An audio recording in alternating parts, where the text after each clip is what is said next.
भोपाल से प्रस्तुत हैं प्रादेशिक समाचार। नमस्कार, समाचारों के साथ मैं जितेंद्र रघुवंशी। पहले मुख्य समाचार। रसोई गैस के छोटे सिलेंडरों को उचित दर की दुकानों के माध्यम से बेचने पर विचार कर रही है सरकार। खंडवा लोकसभा और जोबट, रैगांव, पृथ्वीपुर विधानसभा क्षेत्रों में चुनाव प्रचार थमा। प्रदेश में 42 लाख से अधिक ग्रामीण परिवारों को मिलने लगा है नल से जल। और प्रख्यात गांधीवादी नेता डॉक्टर एस.एन. सुब्बा राव का निधन। आज गांधी सेवा आश्रम जौरा में होगा अंतिम संस्कार। अब समाचार विस्तार से। उपभोक्ता मामले, खाद्य और सार्वजनिक वितरण मंत्रालय ने कहा है कि रसोई गैस के छोटे सिलेंडरों को उचित दर की दुकानों के माध्यम से बिक्री की योजना पर विचार किया जा रहा है। तेल विपणन कंपनियों के प्रतिनिधियों ने इस प्रस्ताव की सराहना की है। कंपनियों ने कहा है कि इच्छुक राज्यों और केंद्र शासित प्रदेशों के सहयोग से इस कार्य के लिए जरूरी सहायता प्रदान की जाएगी। मुख्यमंत्री श्री शिवराज सिंह चौहान ने कहा है कि आत्मनिर्भर मध्य प्रदेश की दिशा में सीएम राइज योजना अहम भूमिका निभाएगी।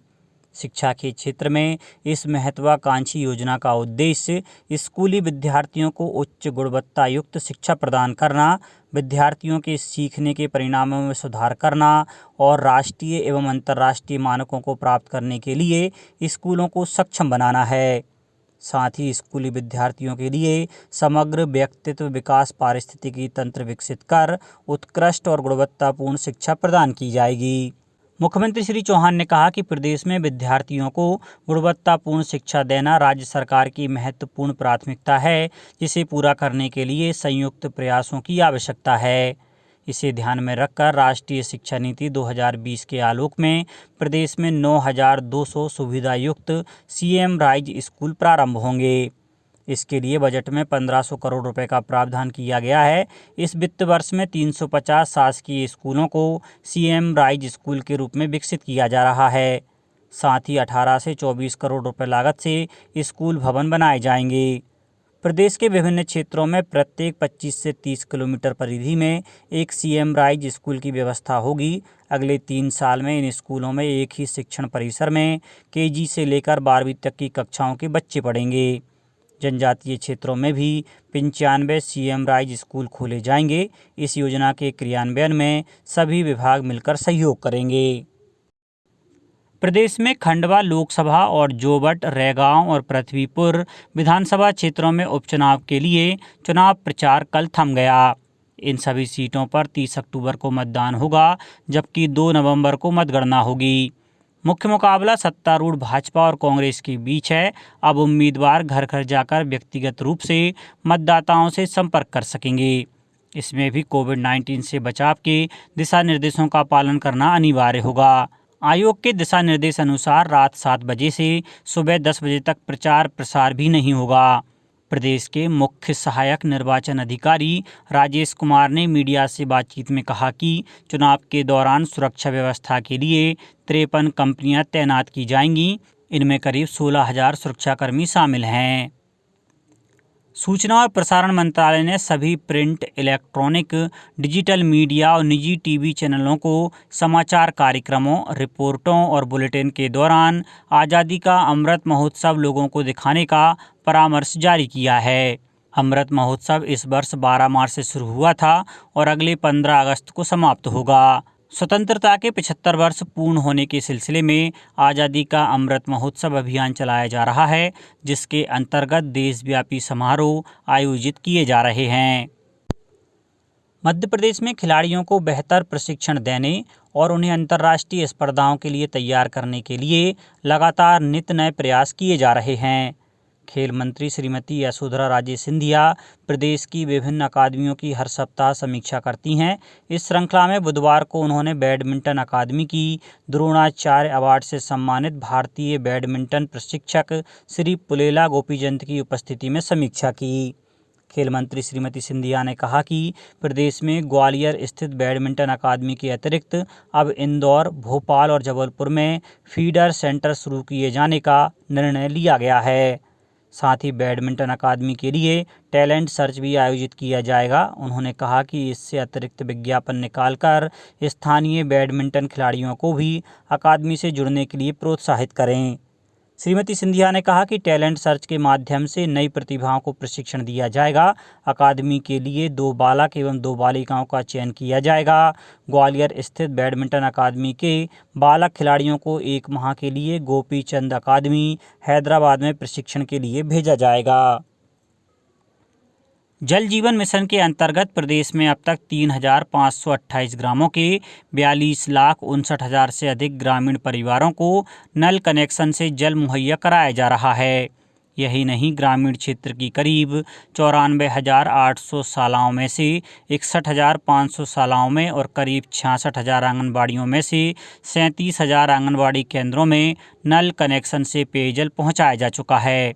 जानकारी के अनुसार सभी ग्रामीण परिवारों तक नल कनेक्शन से जल पहुंचाने के लिए 2,118 ग्रामों की जल प्रदाय योजनाओं में 90 से 100% और 1,763 ग्रामों में 80 से 90% तक कार्य पूर्णता की ओर है।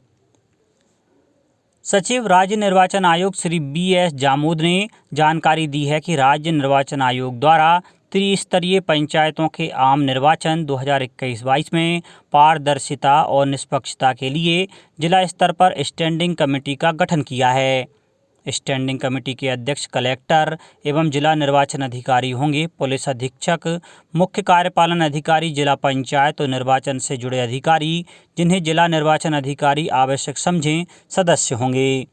जिला स्तर पर गठित कमेटी की बैठक निर्वाचन की अधिसूचना जारी होने के पूर्व, मतदान केंद्रों की सूची प्रकाशित होने के पूर्व आयोजित की जाएगी। इसके अलावा कलेक्टर एवं जिला निर्वाचन अधिकारी निर्वाचन प्रक्रिया से संबंधित किसी भी महत्वपूर्ण बिंदु पर चर्चा के लिए जब भी चाहें स्टैंडिंग कमेटी की बैठक आयोजित कर सकते हैं।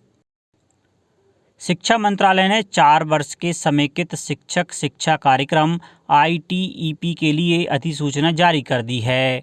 यह दोहरी प्रमुख पूर्ण स्नातक डिग्री है, जिसके अंतर्गत BA BEd, BSc BEd और BCom BEd की डिग्री दी जाएगी, जो कि राष्ट्रीय शिक्षा नीति 2020 से संबंधित शिक्षक शिक्षा से संबंधित प्रमुख आज्ञापत्रों में से एक है। राष्ट्रीय शिक्षा नीति 2020 के अनुसार 2030 से शिक्षकों की नियुक्ति ITPE के जरिए की जाएगी। प्रख्यात गांधीवादी नेता डॉक्टर SN सुब्बा राव का कल जयपुर के सवाई मानसिंह अस्पताल में निधन हो गया। उनका अंतिम संस्कार आज मुरैना जिले के जौरा स्थित गांधी सेवा आश्रम में होगा। आम लोगों में भाई जी के नाम से लोकप्रिय सुब्बा राव ने पूरा जीवन खाकी हाफ पैंट और खादी की कमीज में गुजारा। उन्होंने 1970 में राष्ट्रीय युवा योजना की स्थापना भी की थी। सुब्बा राव ने भारत छोड़ो आंदोलन में भी हिस्सा लिया था। स्वतंत्रता के बाद चंबल घाटी में 1972 में हुए डकैतों के सबसे बड़े आत्मसमर्पण में उनकी प्रमुख भूमिका रही। सरकार ने उन्हें पद्मश्री से नवाजा था। उन्हें कई अन्य राष्ट्रीय अंतर्राष्ट्रीय सम्मान भी मिले हैं। अब कुछ समाचार खेल जगत से। फ्रेंच ओपन बैडमिंटन के पुरुषों के सिंगल्स मुकाबले में भारत के समीर वर्मा 16वें दौर में पहुंच गए हैं। विश्व के 21वें नंबर के खिलाड़ी समीर वर्मा ने पेरिस में शुरुआती मैच में दक्षिण कोरिया के ली डोंग क्यून को 21-14, 21-12 से हराया। समीर वर्मा का मुकाबला अब इंडोनेशिया के सेसर हिरेन हुस्ताबितो से होगा। अब कुछ समाचार संक्षेप में। बैतूल जिले के एक बड़े गुटखा पान मसाला कारोबारी के विभिन्न प्रतिष्ठानों, आवासीय परिसरों एवं गोदामों में कर चोरी के मामले में छापा मारा गया है। अधिकारी दस्तावेजों की जांच पड़ताल में जुटे हैं। टीकमगढ़ जिले में भी दीपावली पर्व पर मिट्टी के दिए बर्तन बेचने पर किसी प्रकार का टैक्स नहीं लगेगा।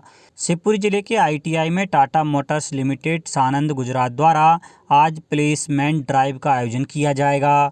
छिंदवाड़ा जिले के लाभार्थियों को अब तक कोविड-19 टीके की 21,40,000 से ज़्यादा डोज लगवाई जा चुकी हैं। देवास के शासकीय मॉडल विद्यालय बालगढ़ रोड में विधिक साक्षरता शिविर आयोजित किया गया। विधानसभा क्षेत्र रैगांव उपनिर्वाचन के मतगणना दल के लिए नियुक्त होने वाले अधिकारियों कर्मचारियों को कल प्रशिक्षण दिया गया। जबलपुर जिले की तिलवारा और लाइन की स्पेशल टीम ने 15 लाख रुपए कीमत का खराब ऑयल जब्त किया है। होशंगाबाद जिले में प्रधानमंत्री फसल बीमा योजना के संबंध में 1 से 7 दिसंबर तक फसल बीमा सप्ताह का आयोजन किया जाएगा। मंदसौर में राष्ट्रीय आयोडीन अल्पता विकार निवारण कार्यक्रम के अंतर्गत जागरूकता सप्ताह मनाया जा रहा है और डिंडोरी कलेक्टर ने सेवानिवृत्त अधिकारी और कर्मचारियों के पेंशन प्रकरण किसी भी स्थिति में लंबित नहीं रखने के निर्देश दिए हैं। अंत में मुख्य समाचार एक बार फिर। रसोई गैस के छोटे सिलेंडरों को उचित दर की दुकानों के माध्यम से बेचने पर विचार कर रही है सरकार। खंडवा लोकसभा और जोबट रैगांव पृथ्वीपुर विधानसभा क्षेत्रों में चुनाव प्रचार थमा। प्रदेश में 42 लाख से अधिक ग्रामीण परिवारों को मिलने लगा है नल से जल। और प्रख्यात गांधीवादी नेता डॉक्टर SN सुब्बा राव का निधन। आज गांधी सेवा आश्रम जौरा में होगा अंतिम संस्कार। इस बुलेटिन में इतना ही। घर पर रहिए, सुरक्षित रहिए और सुनते रहिए प्रादेशिक समाचार। नमस्कार।